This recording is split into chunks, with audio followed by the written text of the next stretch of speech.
You're watching First Take, presented by Chase. Back in 2011, Broncos quarterback Peyton Manning had 3 surgeries on his neck. Since then, Manning told Monday Morning Quarterbacks Peter King that he can't feel his fingertips. I can't feel anything in my fingertips. It's crazy. I've talked to a doctor recently who said don't count on the feeling coming back. It was hard for me for about 2 years because one doctor told me I could wake up any morning and it might come back. So you wake up every day thinking today's the day. Then it's not. Manning's numbers are actually better without feeling in his fingertips. His completion percentage, yard per attempt, and TD percentage are also up, with his interception percentage going down. Jerome, maybe mind over matter. Jerome Bettis still here with us. How much does Peyton have left here?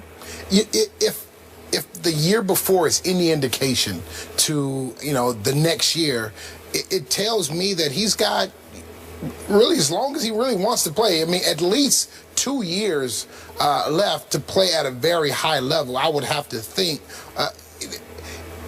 Here's, when you look at Peyton Manning, he keeps himself in great shape. He's this very cerebral guy. He understands everything there is about the game, and he's constantly evolving, wanting to learn more.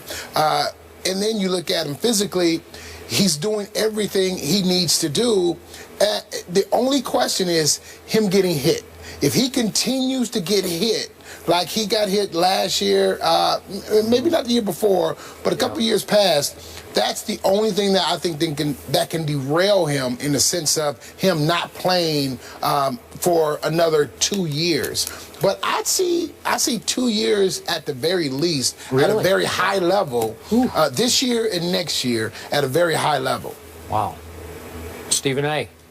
I can't believe this is even a discussion. The last couple of years, not feeling his fingertips, Peyton Manning threw for 5,477 yards, 55 touchdowns, and 10 interceptions in 2013, completing 68.3% of his passes. And then last year, he completed 66% of his passes, threw 39 touchdowns, 15 interceptions. And there are questions. What questions? If he's not feeling his fingertips, what every NFL quarterback needs to do is to go to the doctor and say, can you find a way to numb my fingertips so I can't feel them either? If that's going to lead to me throwing like this, brother? I mean, come on now. I mean, with Peyton Manning, here's what it comes down to. You got to watch him as the season wanes, because it's taxing on the body, especially when you're taking those hits. And if that's, to me, that's the only question mark about Peyton Manning. How much durability does he really, really have? We know he's been there, but in the playoffs last year, he looked like a shell of himself, because the players said and knew he was not anywhere near 100%. He tried to play, but he just didn't have it because he had gotten banged up. Something like that happens again, we'll see. But if he's healthy, I don't care about his fingertips. Doesn't seem to affect his play at all. Although, Stephen A., even you said late last year he was taking such a pounding, especially that one game that you kept pointing to, the game at St. Louis. He just got rocked, man. 22-7. I don't think they were ready for that, and he wasn't ready for it.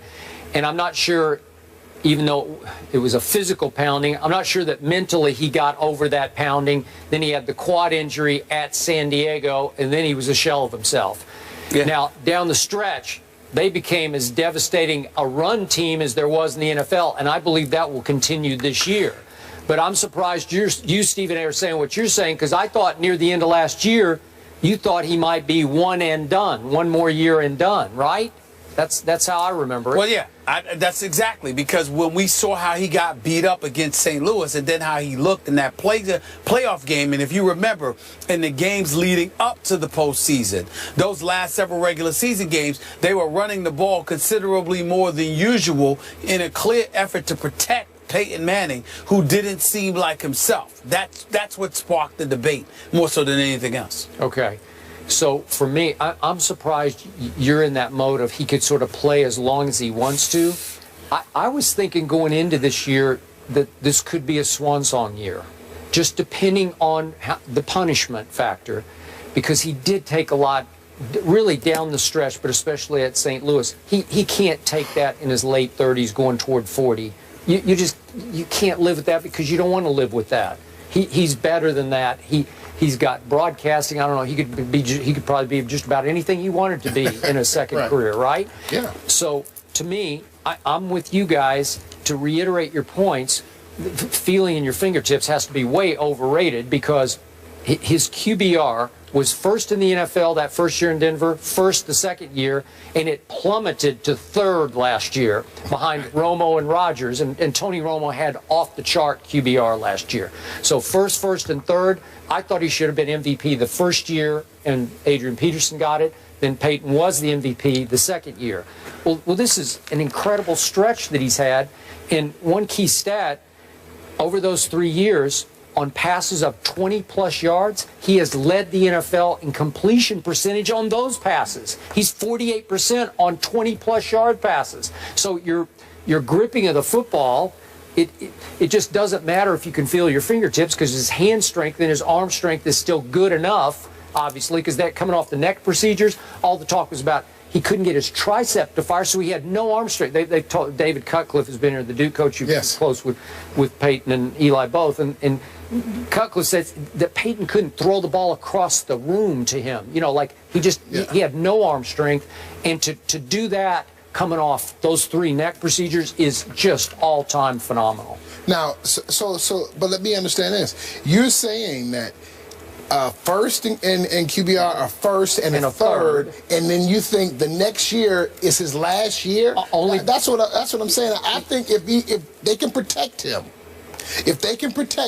and he doesn't take those big hits, then he has the potential to continue to play. I don't think this year would be his swan song if they can protect him. I know that's the caveat to this whole conversation. If they can protect him, I believe he can play 2-3 more years under the right protection in terms of the offensive line, and especially with the new emphasis of running the football. Yeah, I think this could give him some longevity because he's not going to take the amount of hits having to drop back as many times as he's had. And they do have a stable of running back. They go 4 deep, and they're all pretty good. They're all pretty they're good. all healthy now. And they're all healthy.